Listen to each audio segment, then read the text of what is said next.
Kalau wangsa atau bangsa tersebut dikenal dan disebut sebagai Sailendra atau Raja Gunung, artinya hidupnya, kebiasaannya, dan kerajaannya atau pemerintahannya akan selalu berada di tempat yang tinggi, misalnya gunung, daerah pegunungan, atau bukit.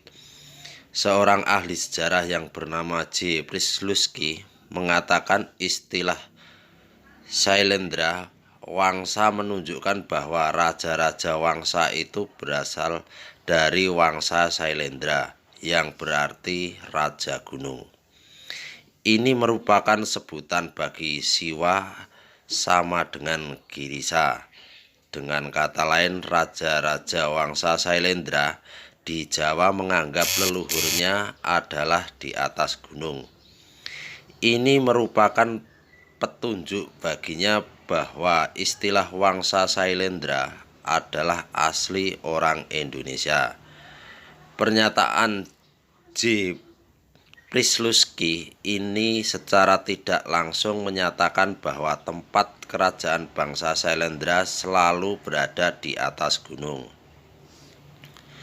Adanya candi-candi yang berdiri Buddha dan Hindu serta situs lainnya di wilayah Gunung Kidul. Di antaranya adalah Candi Plembutan, Candi Papringan, Situs Bleberan, Situs Kepil, Situs Ngawu, Situs Pulutan, Situs Kajar, Situs Wareng, Situs Giring, Situs Pacarjo, Situs Dengok, Situs Ngawit, Situs Bejiharjo, Situs Wiladeg, Situs Jatiayu, Situs Nglawuru, Candi Konengan, Situs Ngluweng, Situs Watu Sigar, Situs Kampung, Situs Gedongan, Candi Risan, Situs Bendung, Situs Sumberjo, Situs Genjan, Situs Sokoliman, Situs Gondang, Situs Ganang, Situs Gunung Bang, dan yang lain sebagainya. Mungkin juga masih banyak namun belum diketahui dan ditemukan. Menunjukkan bukti bahwa di Gunung Kidul dulu adalah tempat di mana ada suatu komunitas atau suatu kelompok atau kampung atau bahkan suatu bangsa atau negara dalam wilayah ini. Melihat banyaknya bangunan peninggalan-peninggalan masa lampau yang tersebar luas di Gunung Kidul, bisa dipastikan yang ada bukan hanya suatu komunitas desa, tetapi di sini pernah berdiri suatu bangsa yang mendiami Gunung Kidul secara luas. Tetapi jangan kita melihat konteks suatu negara seperti kondisi masa kini. Namun kita harus bisa membayangkan kondisinya pada masa itu yang salah satunya adalah tentang jumlah penduduk. Contoh, pada tahun 80 Rhoma Irama pernah menyanyikan lagu dangdut yang menyatakan bahwa penduduk Indonesia diketahui berjumlah 135 juta. Itu berdasarkan pada sensus penduduk pada tahun 1976. Nah, sekarang kita perkirakan jumlah penduduk sekitar tahun 800 Masehi. Apalagi telah diketahui saat itu bahwa di Jawa Tengah dan DIY saja minimal telah terbagi menjadi 2 kerajaan atau negara. Artinya belum signifikan sekarang jumlah penduduknya. Jadi tidak menutup kemungkinan bahwa di Gunung Kidul dahulu kala pernah berdiri suatu negara. Meskipun berganti-ganti nama, ibu kota dan atau pemerintahan pusat pemerintahannya, namun nama Sailendra tetap melekat sebagai jati diri bangsa atau wangsa atau dinasti atau keturunan. Bahkan ketika negaranya atau kerajaannya sudah tidak ada lagi, namun bangsa ini tetap berbangga diri. Sudah tidak ada lagi. namun bangsa ini tetap berbangga diri bahwa mereka adalah orang Sailendra. Mereka tidak lupa siapa leluhurnya, siapa bangsanya, dari mana asalnya, dan mereka selalu ingat akan kebesaran bangsanya, bahwa bangsanya yang pernah menjadi penakluk Nusantara. Bahkan kekuasaannya diakui oleh bangsa-bangsa lain di luar wilayah kekuasaan negara Indonesia saat ini. Misalnya kerajaan di wilayah Vietnam, Kamboja, Filipina, Malaysia, dan yang lain sebagainya. Bahkan bila wangsa ini berpindah tempat atau dari wangsa ini yang berdiri suatu negara, kerajaan atau mungkin ada yang dijadikan atau menjadi raja pada kerajaan tertentu, wangsa ini selalu meninggalkan jejaknya atau bahkan menyatakan bahwa mereka adalah wangsa Sailendra. Ini merupakan bentuk rasa nasionalisme yang luar biasa yang telah ditanamkan dan dimiliki oleh wangsa Sailendra. Contohnya adalah Kerajaan Banteng Girang. Ketika terjadi konflik keluarga yang didasari oleh siapa yang berhak menjadi pemegang legitimasi di Mataram Buddha atau Sailendra antara kakak beradik Pramodawardhani dan Balaputra Dewa yang berujung pada perang saudara. Sejarawan Munos beranggapan bahwa orang-orang Jawa pengikut Balaputra Dewa merasa terancam dan akhirnya menyingkir, mengungsi ke Jawa Barat untuk mendirikan kerajaan Banten Girang. Hal ini berdasarkan temuan arca-arca bergaya Jawa tengahan abad ke-10 di situs Gunung Pulasari, Banten Girang, dan peninggalan lainnya seakan-akan telah distempel atau dicap bahwa wangsa Sailendra adalah pendirinya.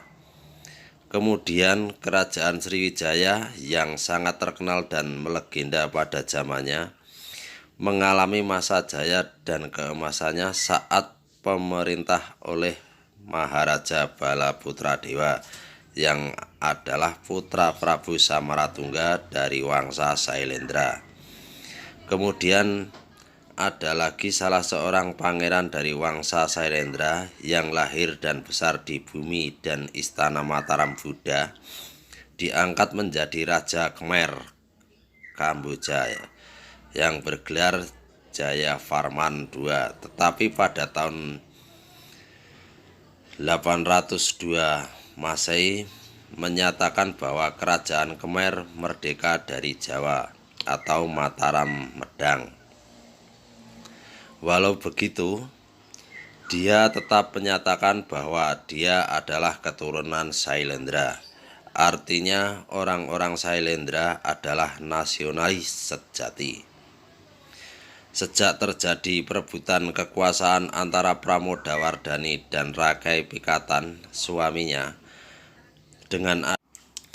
dengan adiknya Balaputra Dewa yang berujung penyatuan dua wangsa menjadi satu kerajaan yang selanjutnya dipimpin oleh Rakai Pikatan. Agama Hindu mulai dominan, menggantikan agama Buddha. Sejak saat itulah berakhirnya masa wangsa Sailendra di bumi Mataram. Telah diketahui bahwa Mataram Hindu atau Sanjaya ada di sebelah utara dan Mataram Buddha Sailendra ada di sebelah selatan. Artinya telah ada pembagian wilayah kekuasaan antara kedua penguasa yang pastinya mengakui kedaulatan wilayahnya masing-masing. Istilah wangsa Sanjaya merujuk pada nama raja pertama Medang atau Mataram, yaitu Sanjaya. Dinasti ini menganut agama Hindu aliran Siwa. Menurut teori Van Driessen, pada masa pemerintahan Raja Panengkaran pengganti Sanjaya sekitar tahun 770-an Masehi, kekuasaan antara Medang direbut oleh Wangsa Sailendra yang beragama Buddha Mahayana. Mulai saat itu, Wangsa Sailendra yang berada di wilayah selatan berkuasa di Pulau Jawa. Bahkan berhasil pula menguasai kerajaan Sriwijaya di Pulau Sumatera sampai akhirnya sekitar tahun 840-an seorang keturunan Sanjaya bernama Rakai Pikatan berhasil menikahi Pramodawardhani, putri mahkota Wangsa Sailendra yang dikenal cerdas dan cantik. Beliau bergelar Sri Kaluhunan yang artinya adalah Sekar Kedaton, yang menjadi tumpuan harapan bagi rakyat. Berkat perkimpoian itu, ia bisa menjadi Raja Medang atau Mataram secara keseluruhan dan memindahkan istananya ke Mamrati. Peristiwa tersebut dianggap sebagai awal kebangkitan Wangsa Sanjaya. Adanya kebiasaan masa lalu bahwa kerajaan yang pernah diserbu musuh harus dipindahkan karena sudah kehilangan tuahnya atau pulung keraton atau wahyu keratonnya, sebab mungkin terdesak oleh penguasa lain, bencana alam, dan lain-lain. Telah kita ketahui bahwa kerajaan Mataram kuno atau Medang telah mengalami beberapa pemindahan ibu kota kerajaan, dan hal itu adalah hal yang biasa pada sebuah kerajaan masa itu. Demikian juga dengan bangsa Sailendra. Telah diketahui kerajaan ini telah berpindah-pindah pusat pemerintahannya dikarenakan sesuatu hal. Bisa jadi kerajaan Wangsa Sailendra ini dulunya adalah di daerah Batang Pekalongan, kemudian ke Bagelan, dan kemudian ke Mataram atau di wilayah selatan Sleman sekarang, karena diketahui kerajaan lainnya ada di wilayah Sleman sekarang. Hal ini bisa kita ketahui melalui prasasti Cangal. Prasasti ini berangka tahun Cruti Indro Rasa atau 654 Saka. 1 Saka sama dengan 78 Masehi. Berarti 654 Saka sama dengan 732 Masehi. Hurufnya Palawa, bahasanya Sansekerta, dan letaknya di Gunung Wukir, sebelah selatan Muntilan. Isinya adalah pada tahun tersebut Sanjaya mendirikan lingga di Bukit Stirogo untuk keselamatan rakyatnya dan pemujaan terhadap Siwa, Brahma, dan Wisnu. Di daerah suci Kuncarakunja, menurut para ahli sejarah, yang dimaksud Bukit Stiraga adalah Gunung Wukir, dan yang dimaksud Kunjarakunja adalah Sleman, Kunjoro Gajah, Leman, Kunja, atau sama dengan hutan. Lingga adalah simbol yang menggambarkan kekuasaan, kekuatan pemerintahan, laki-laki dan dewa Siwa. Pertanyaannya adalah, kalau wangsa-wangsa Sanjaya yang bercorak Hindu saat itu ada di daerah Sleman, artinya kerajaan Wangsa Sailendra berada di sebelah selatannya. Sedangkan daerah selatan Sleman yang tepat untuk dikatakan gunung atau pegunungan ada di wilayah mana sekarang? Menurut saya yang paling tepat adalah di wilayah Gunung Kidul sekarang. Dalam prasasti Karangtengah 824 Masehi diceritakan bahwa Ratu Putri Pramodawardhani atau Sri Kahulaan dan Prasasti Sri Kahuluan tahun 842 mendirikan Kamulan di bumi Sembara Budara atau bangunan suci Borobudur. Di sini artinya Kamulan adalah makam nenek moyang dan tempat pemujaan. Artinya di wilayah ini adalah kurang tepat untuk dijadikan tempat pusat kekuasaan atau ibu kota negara untuk kerajaan. Jadi menurut saya di wilayah sekitar Borobudur pada zaman Ratu Putri Pramodawardhani, putri dari Prabu Samaratungga, bukan tempat yang pas untuk dikatakan sebagai letak kerajaan Sailendra berdiri. Di samping itu letak dan posisinya juga kurang tepat bila wilayah Borobudur atau Magelang itu dikatakan letaknya berada di sebelah selatan Sleman. Menurut saya Borobudur itu adalah salah satu tempat ibadah di mana warga atau rakyat Sailendra datang untuk menunaikan ibadahnya. Candi Prambanan, nama aslinya adalah Civagarha dan Prambanan adalah nama desa tempat ditemukannya. Dan candi ini bercorak Hindu. Bisa jadi letak kerajaan Mataram Hindu atau Wangsa Sanjaya pada zaman ini yang dipimpin oleh Rakai Pikatan ada di sekitar wilayah Candi Prambanan ini. Dengan ibu kotanya bernama Mamratipura. Sedangkan kerajaan bangsa Sailendra tetap berada di wilayah selatan karena memang disitulah wilayahnya. Pada zaman pemerintahan inilah terjadi penyatuan wangsa atau bangsa yang disatukan menjadi satu negara, yaitu kerajaan Mataram yang bercorak Hindu Buddha atau Siwa Buddha dengan rajanya dari Wangsa Sanjaya yaitu Rakai Pikatan.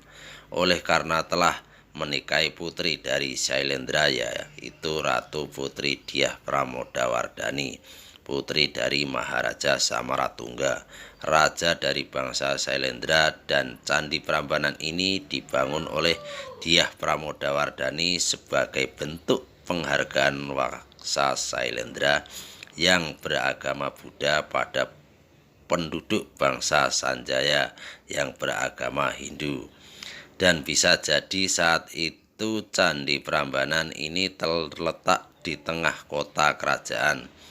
Demikian juga pendapat Krom 1957, 40 dan Ronggowarsito III 1992 juga mengatakan bahwa kerajaan Mataram Hindu ada di sekitar Candi Prambanan sekarang. Kalau pendapat Krom dan Ronggowarsito benar, artinya Mataram Buddha ada terletak di sebelah selatannya. Di manakah itu? Lagi-lagi menurut saya yang paling tepat adalah di wilayah Gunung Kidul.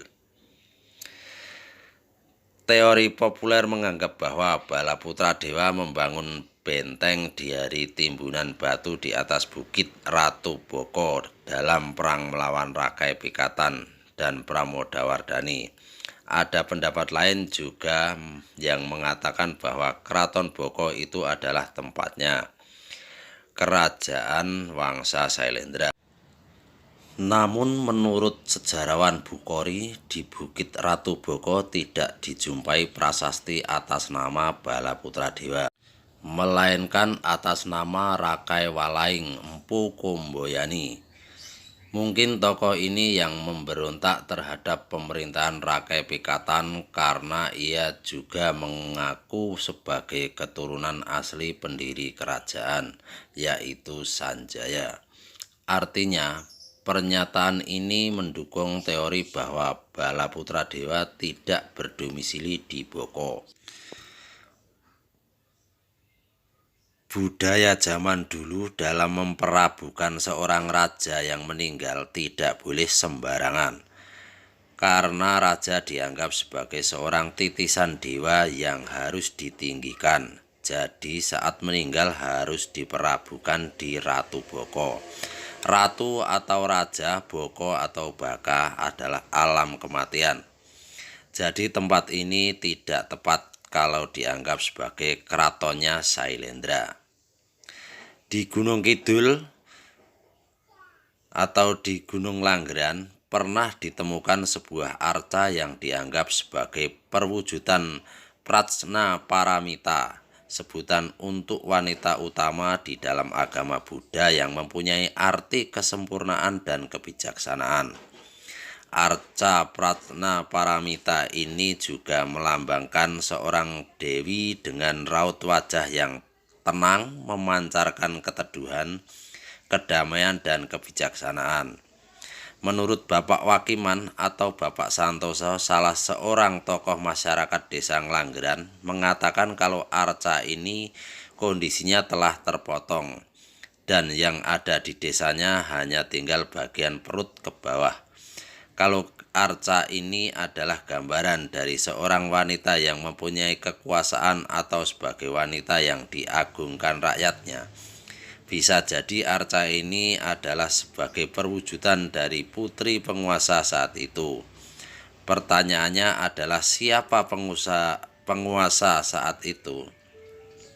Tidak lain adalah penguasa Medang atau Mataram Buddha dari dinasti Sailendra, yaitu Sang Maharaja Samaratungga. Artinya arca ini bisa jadi adalah sebuah lambang perwujudan dari putri sang penguasa atau bisa jadi yang sedang berkuasa, yaitu Dyah Pramodawardhani.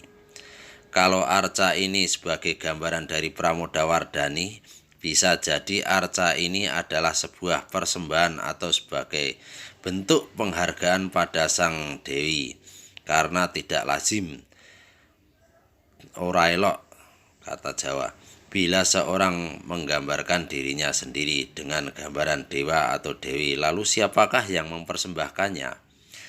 Perkiraan 1.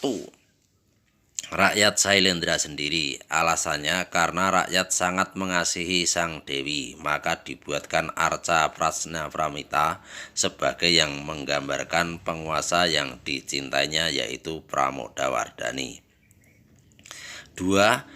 Rakai Pikatan. Alasannya, arca ini dibuat sebagai wujud tanda kasih rakyat Sanjaya kepada rakyat Sailendra karena telah menjadi rekonsiliasi bangsa dengan menyatuan dua wangsa dalam bentuk pernikahan antara raja dari wangsa Sanjaya dan Rakai Pikatan dengan putri dari wangsa Sailendra, Maharani Dyah Pramodawardhani. Perlu diketahui bahwa sebelum terjadi pernikahan ini, wangsa Sanjaya statusnya adalah bawahan dari wangsa Sailendra. Arca ini dibuat sebagai perwujudan dari sang penguasa Maharani Dyah Pramodawardhani sebagai bentuk ungkapan rasa cinta yang dipersembahkan Rakai Pikatan kepada mertuanya dan rakyat Sailendra. Pilihannya adalah, menurut saya, alasan yang paling tepat yang mempersembahkan adalah alasan yang nomor 2, yaitu sebagai tanda cinta Rakai Pikatan kepada Dyah Pramodawardhani. Mengapa? Karena mengingat pada zaman itu telah terjadi kesatuan wangsa yang sebelumnya bertikai, yaitu wangsa Sailendra dan wangsa Sanjaya. Pada zaman itu juga terjadi penyatuan agama negara, yaitu Siwa Buddha. Nah, arca ini lebih logis sebagai bentuk rasa toleransi Pikatan yang beragama Hindu Siwa kepada wangsa Sailendra yang beragama Buddha Mahayana.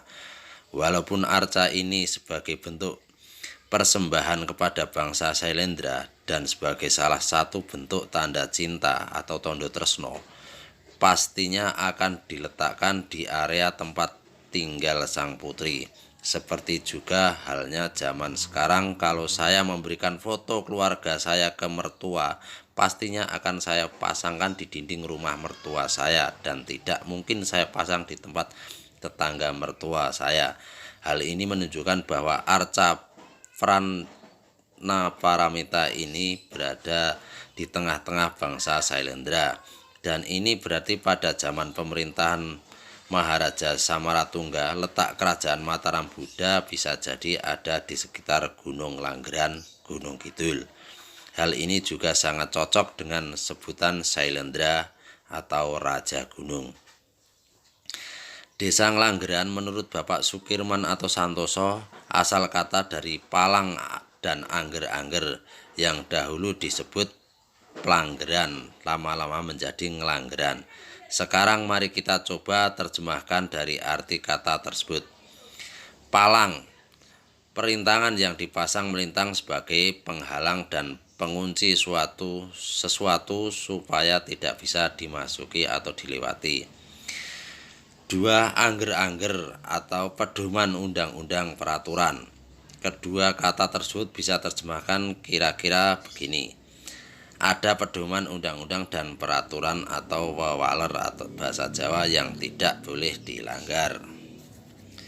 Di desa ini sepertinya ada sesuatu yang tersembunyi atau rahasia yang memang tidak pantas untuk diungkapkan, dan itu ternyata bukan sembarangan rahasia, namun lebih kepada rahasia besar. Masih menurut Bapak Sukiman, bahwa ada kebiasaan zaman dulu kalau pindah tempat biasanya mengaburkan daerah tempat asal atau apalagi saat-saat terjadi peperangan supaya tidak terendus dan sisa keluarga selamat. Dari cerita ini menunjukkan bahwa ada satu misteri tersembunyi di sini. Angger-angger apa yang tidak boleh dilanggar. Semakin menantang hati ini untuk menguak takbir masa lalu di tempat ini. Dan perjuangan ini menuai hasil bahwa takbir sejarah telah terkuak. Palang perintang angger-angger itu ternyata adalah sebuah rahasia bahwa di sini dulunya adalah tempat kerajaan besar bangsa Sailendra. Kesimpulan, dengan pertimbangan bahwa fakta sejarah itu harus kita sampaikan walaupun kadangkala sangat sulit untuk diterima, tetapi ini yang memang harus kita terima walau kenyataan itu pahit, getir, bangga, kagum, dan lain-lain. Dengan dasar ini pula, bila teori yang saya sampaikan ini benar, maka saya menyatakan bahwa letak kerajaan Mataram Buddha Wangsa Sailendra terakhir zaman Maharaja Samaratungga berada di Gunung Kidul. Kemungkinan besar berada di sekitar wilayah Nglanggeran. Di samping itu, menurut keterangan almarhum Raden Karyo Atmojo, salah satu tokoh masyarakat di Grobogan, juga salah satu tokoh kasepuhan, juga pelaku dan tokoh pejuang kemerdekaan pada saya waktu beliau masih hidup, menyatakan bahwa orang Gunung Kidul itu adalah keturunan Wong Salendro. Keterangan ini beliau dapat dari cerita turun-temurun, padahal beliau ini adalah orang asli Purwodadi Grobogan, yang artinya sangat jauh dari DIY. Nah, kalau orang yang jauh dari DIY saja telah tahu dan nenek moyangnya juga tahu kalau orang Gunung Kidul itu keturunan Wong Salendro atau Wangsa Sailendra, mengapa yang asli Gunung Kidul tidak? Dengan berbagai pertimbangan dari beberapa sumber, maka saya meyakini bahwa orang Gunung Kidul adalah keturunan dari Wangsa Sailendra. Hal ini juga sesuai dengan sebutan Sailendra, artinya Raja Gunung. Artinya teori saya ini kalau benar, dengan sendirinya telah menyangkal bahwa nenek moyang orang asli Gunung Kidul adalah keturunan pelarian dari Mojopahit.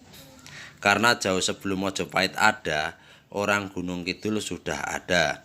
Dan orang Gunung Kidul sendiri saat itu merupakan bangsa yang besar, bangsa hebat, sang penakluk Nusantara yang bernama bangsa Sailendra. Apa pesan yang bisa kita sampaikan kepada generasi putra-putri daerah Gunung Kidul setelah diketahui kalau mereka adalah keturunan Wangsa Sailendra? Hai Wong Salendro, dengarkanlah. Jangan katakan lagi kalau kalian adalah keturunan pelarian, tetapi katakanlah bahwa kalian adalah keturunan bangsa hebat, sang penakluk Nusantara yang bernama Sailendra. Cintailah tanah pertiwimu ini dan tunjukkan pada dunia kalau kalian juga adalah sang penakluk. Kalau kalian sebagai seniman, wira swasta, pedagang, pegawai, dokter, para ahli, pelajar, mahasiswa, dan lain-lain, Taklukkanlah dunia dengan keahlian dan inovasimu. Buatlah dunia gentar menyebut asalmu, karena di tanah Gunung Kidul ini berdiri orang-orang hebat dan luar biasa. Putra asli daerah yang dapat membangun daerah dan tidak hanya membuat bangga daerahmu, bahkan bangsa dan negaramu kau buat bangga. Jangan pernah berkata bisa apa aku, tetapi katakanlah aku bisa untuk Gunung Kidul. Jangan pernah minder dan malu sebagai orang Gunung Kidul, karena kalian memang orang Gunung Kidul. Bahkan kalian adalah Raja Gunung. Oleh karena itu, taklukkanlah dunia dengan apa yang kamu bisa, hingga orang lain pun mengenalmu sebagai orang Gunung Kidul yang hebat. Salah satu watak orang Sailendra adalah tidak pernah menutupi identitas aslinya. Mereka adalah nasionalis sejati. Oleh karena itu, kalian sebagai keturunan Sailendra jangan pernah malu menyebut kalian adalah orang Gunung Kidul. Tetapi buatlah pada mereka, sebelum kalian menyebut identitasmu, mereka sudah tahu kalau kalian adalah orang Gunung Kidul. Kalian adalah Sailendra abad milenial. Bangkitlah, bangunlah, tanggalkan kemalasan, jangan mudah menyerah, jangan jadi seorang pengecut, jangan jatuh ke dalam kenistaan, namun pandanglah ke depan. Mau kalian bawa Demikian, terima kasih atas Sailendra perhatiannya. Salam dari saya, Wong Salendro. Dapat dibaca rujukan dari berbagai sumber di blogspot, juga banyak rujukan-rujukan yang tertulis di bawah tulisan yang saya baca ini. Matur suwun, wonten klenta-klentune apur ada salah-salah kata mohon dimaafkan. Salam budaya, salam dari Wong Salendro, salam untuk Gunung Kidul. Mudah-mudahan ke depan lebih hebat. Matur suwun, terima kasih. Wassalamualaikum warahmatullahi wabarakatuh. Satu lagi, tetap di Hans Gimbalki YouTube channel. Matur suwun.